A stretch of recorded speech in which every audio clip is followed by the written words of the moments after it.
many new religions began in the 60s, 1960s. And one of those new religions was classic rock. It kind of is, it's like there's a whole canon of songs, classic rock songs.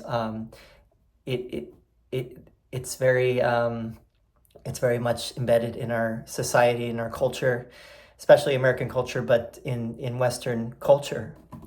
I don't know about other countries, but in any city in the United States, there's a classic rock station, right? That plays this format over and over again. And I live here in Southwest Florida, and there are actually two stations, 94.5 and 96.1.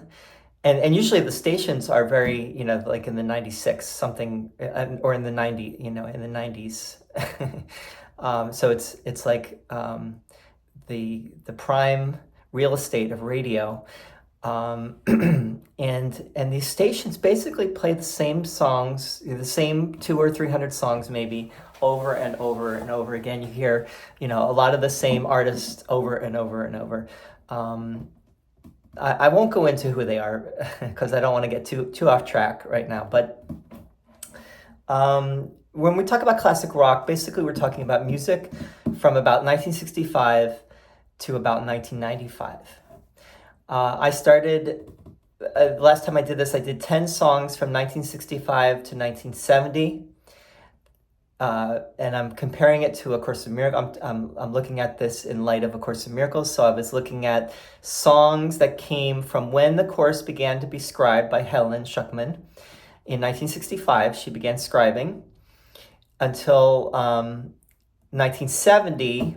And today I'm going to do 1970 to 1975. So 10 more songs today. And the next one, the third installment of this is going to be 1976 when the Course was published. Songs from 1976. So today, 1970 to 75, I picked 10 songs. And really, I picked songs that I know. And I picked songs that most people will know.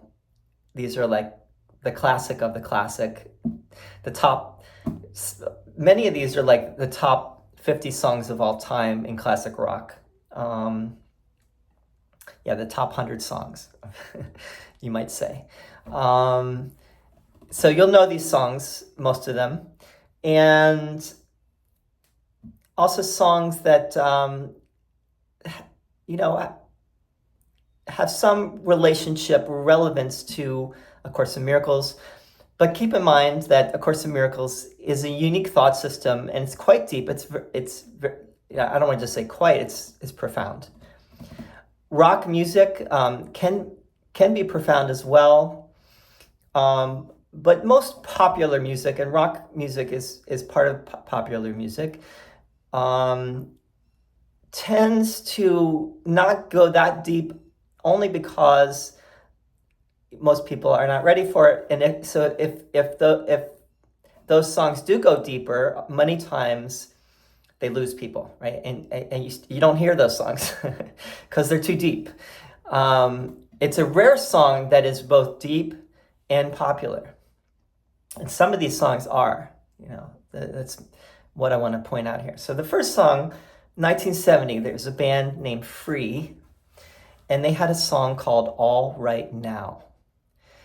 It's not all right now, it's all right now. A-L-L and then R-I-G-H-T and then now.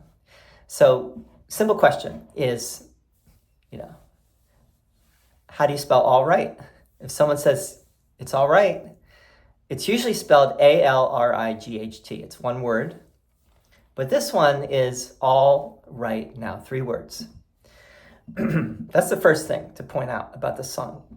On the surface, this song is about a guy and a girl. The guy is like coming on to this girl. There she stood in the street, smiling from her head to her feet, right?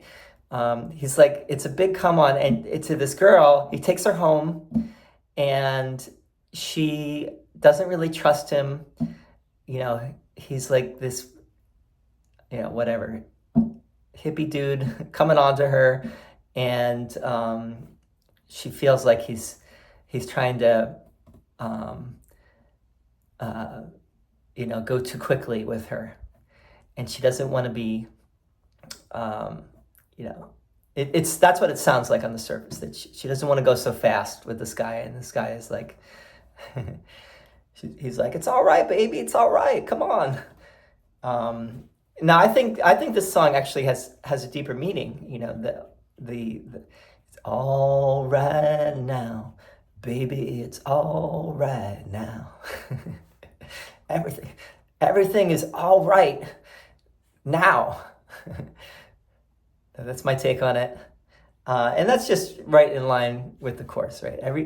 The eternal now is now. Heaven is here. Heaven is now. It's right now. There's nothing to worry about. Like the girl in the song, she's worried. She's confused. She feels like she can't trust this guy, and the guy's like, everything's all right, baby.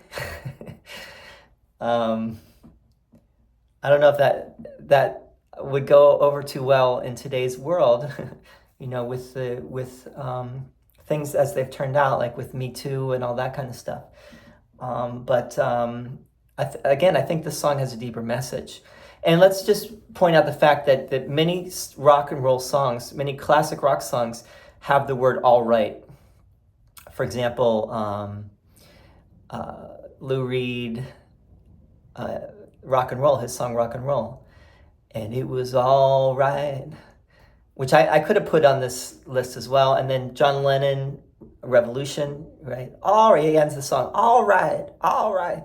There's many rock songs that have all right in them. And this is just another one, right, with all right. So another song, which is really a fascinating song, Spirit in the Sky by Norman Greenbaum. And this came out in 70 as well. And the interesting thing about this song is that it talks about Jesus.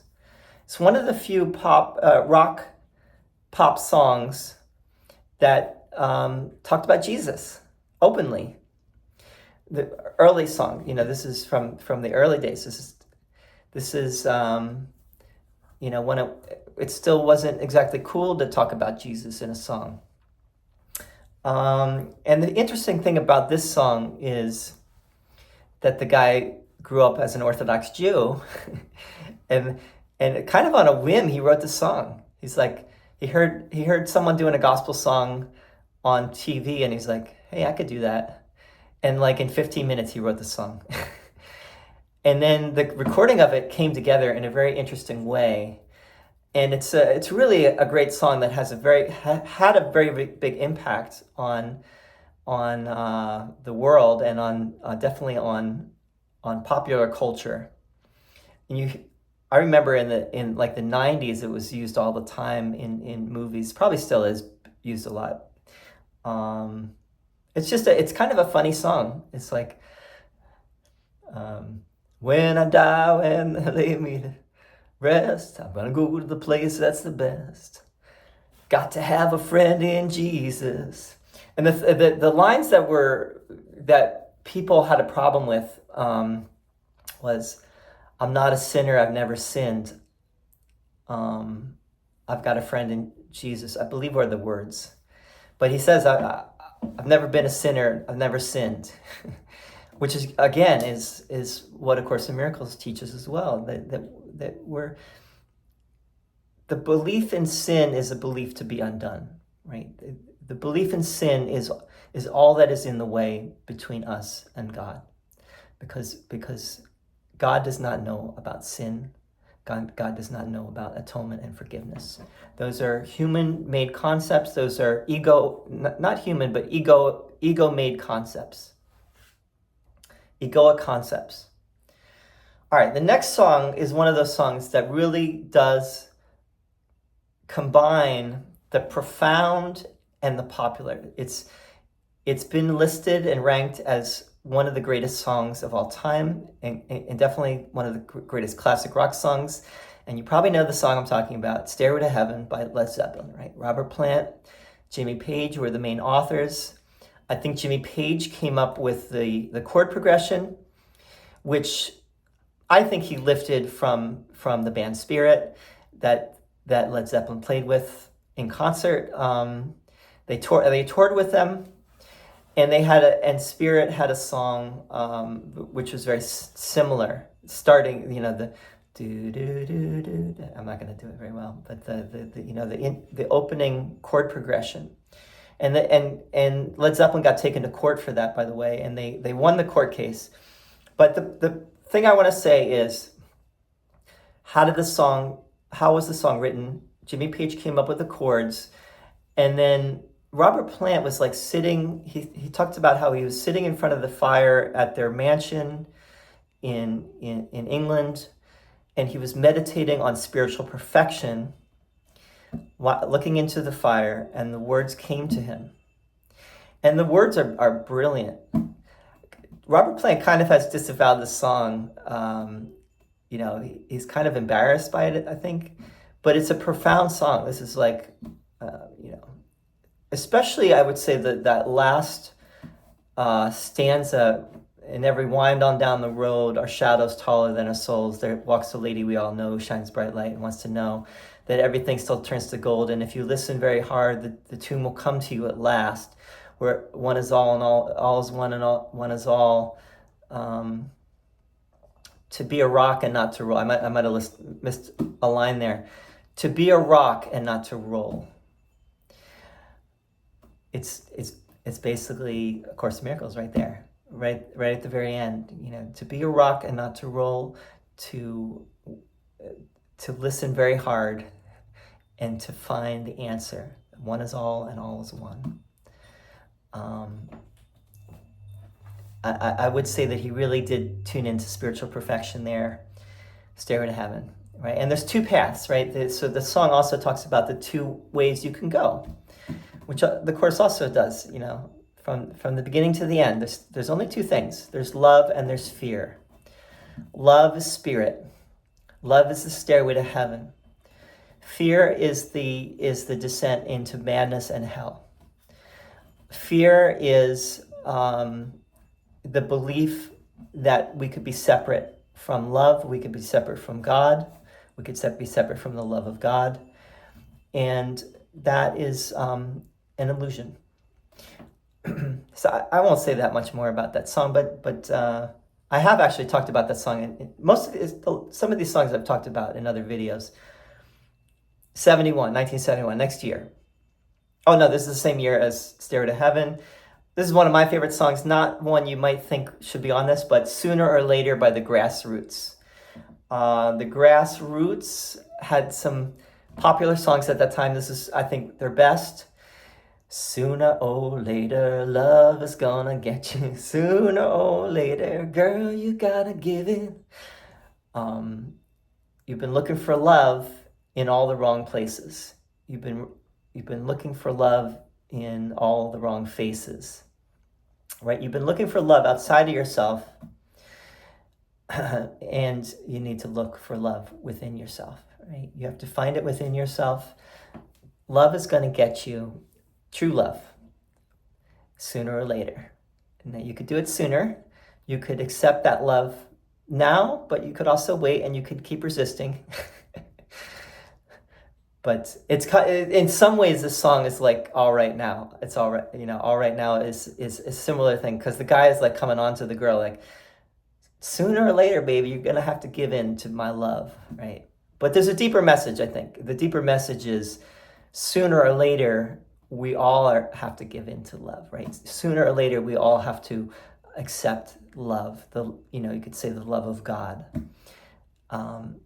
It's gonna happen. We can't run and hide. We can only run and hide for so long. We could accept it now, or we could stay in our suffering and in our misery longer if we want. It's up to us, right? It's a choice. I couldn't decide on a Who song. I wanted to bring a Who song in because they weren't on my previous list from 65 to 70, but so I thought of what Who song. So I came up with three choices: The Seeker, 1970, Bye Bye O'Reilly, 1971, which is probably one of the Who's most famous songs, and Love Reign Over Me, 1973. Of those three, I would say Love Reign Over Me maybe is closer to A Course in Miracles. That's from Quadrophenia, which was another rock opera after Tommy, right? Pete Townsend wrote Tommy, which is brilliant, but then people have said that Quadrophenia is actually a better album overall. I don't know about that. I really like Tommy. But Love Reign Over Me is a beautiful song. It's a brilliant song, and it's basically just, it's like what Jesus in the Course advises us to do, which is to let love come in. You know, love is waiting, waiting at the door. All you need to do is open the door. All you need to do is let love reign over you. And there's a play, obviously, there on the word reign, R-E-I-G-N, and R-A-I-N. Pete Townsend, obviously, he was one of the great songwriters. And he's still writing songs. He's still writing and recording. The Who came out with an album, not too long ago. Just him and Roger.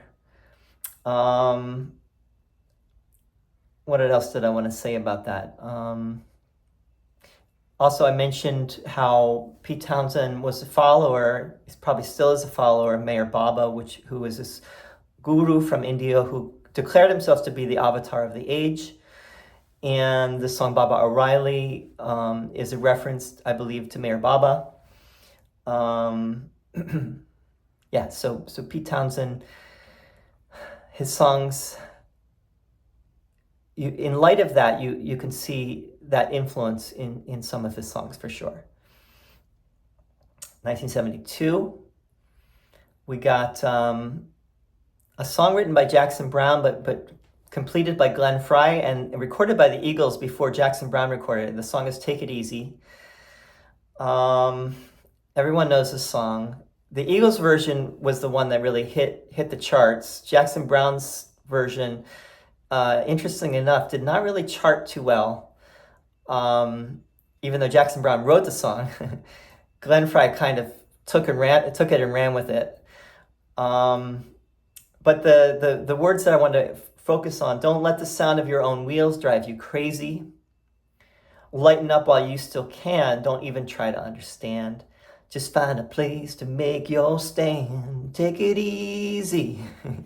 Right? We all know those immortal words from that song. Lighten up while you still can. Don't even try to understand. Right? Make your spiritual journey the most important thing, and it will change everything for you. And let that be your stand, right? Don't even try to understand, but take a stand for that. I'm kind of reinterpreting the song in light of A Course in Miracles, but this, these songs, you could definitely read them on a more superficial level, but I think part of the timeless nature of these songs is that they do have that resonance with the deeper meanings that we're talking about here. The Doors had a song from their first album, which I was going to mention. I talked about Break On Through, but the Doors had a song called Take It As It Comes, which is always one of my favorite songs. And in that song, Jim Morrison says, take it easy too. Take it easy, baby. Take it as it comes. Don't move too fast. If you want your love to last, you've been moving much too fast. He's basically saying there's a time for everything. And you don't have to rush. You can have patience.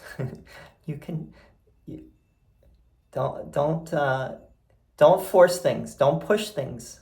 Let them come. Take things as they come. Wait for the invitation, right? Don't force your ego needs onto life. Don't try to orchestrate life according to your egoic wants and desires, or needs and desires, but rather see if you can flow with the pace of life, with what life brings you. I think that song by the Doors is even deeper in many ways, and it came before the Eagles song. Well, before Jackson Browne's song, but anyway, I'm sure Jackson Browne knew of that song too. Free Ride, 1972, Edgar Winter Group. Now I bring this song in.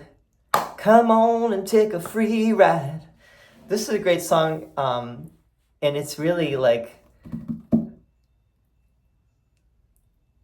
it's like Jesus coming and saying, "Baby, this is free," right?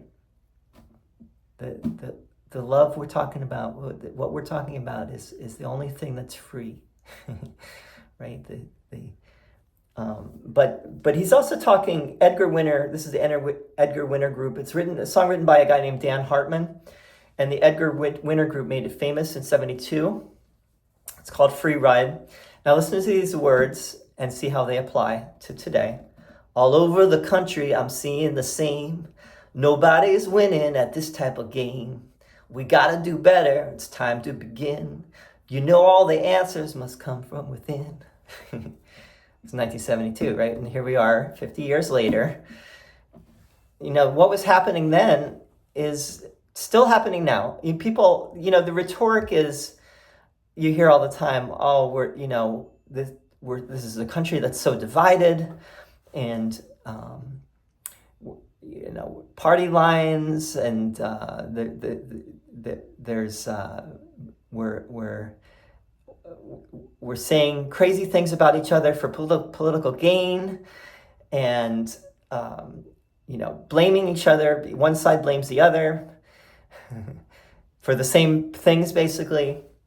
And this song is basically saying,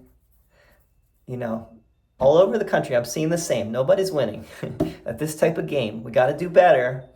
All the answers come from within. If we just focused a little bit more on the spiritual truth of life, we would see through all the crazy insanity, and we would maybe not put as much of our energy, invest as much of our energy and our emotions into the political process.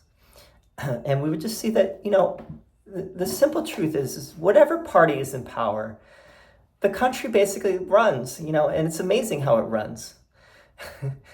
People are going to hate me for saying this, but I think the simple truth is that whatever party's in power, it's not perfect, but the country's running. Let's be happy for that. Let's practice gratitude, and let's not lose that gratitude. Anyway, moving on. Dark Side of the Moon, 1973, Pink Floyd, their whole album.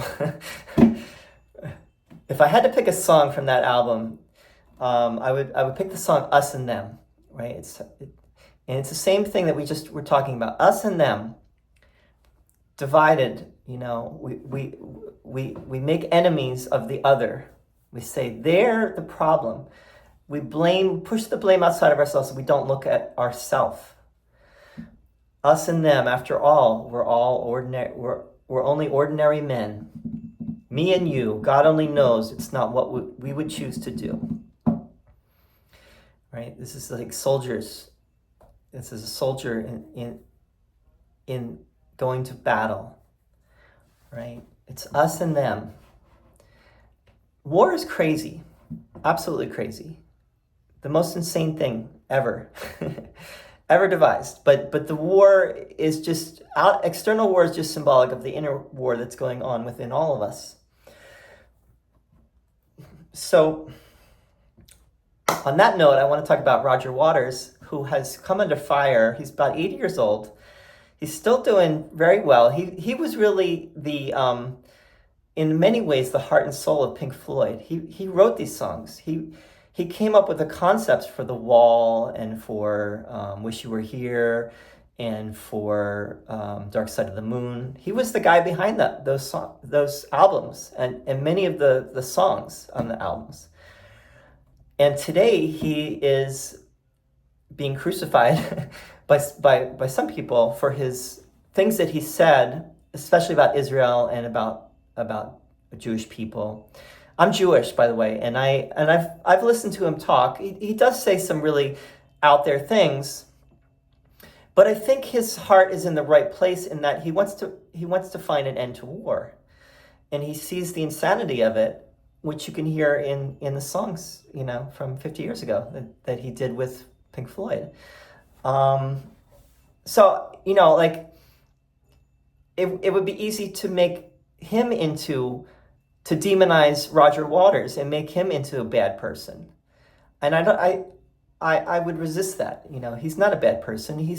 He may have some crazy, he may have said and done some crazy things, which we've all done. But, we need to be able to not make other people enemies and try to talk things through with people. I was listening to the interview he did with Piers Morgan, which was a really interesting interview. It's on YouTube. Higher Ground, 1973, Stevie Wonder, that whole Intervisions album. Higher Ground is interesting because he says, I'm so glad Daddy let me try I'm so glad Daddy let me try it again, because my last time on earth, I lived a whole world of sin. He's talking about reincarnation. He's talking about how he came back again to get it right, till he reaches the higher ground, till he reaches the highest ground. And that's true for all of us, is that we're on this journey to get to the place where we are established in the truth, right? And that's really what Stevie is getting at there in that song. And Stevie Wonder, he's just one of the greatest musicians and songwriters ever. I'm not going to say too much more there. So we had Free Ride, and now we have Free Bird, 1973, Ronnie Van Zant and the Boys, Lynyrd Skynyrd.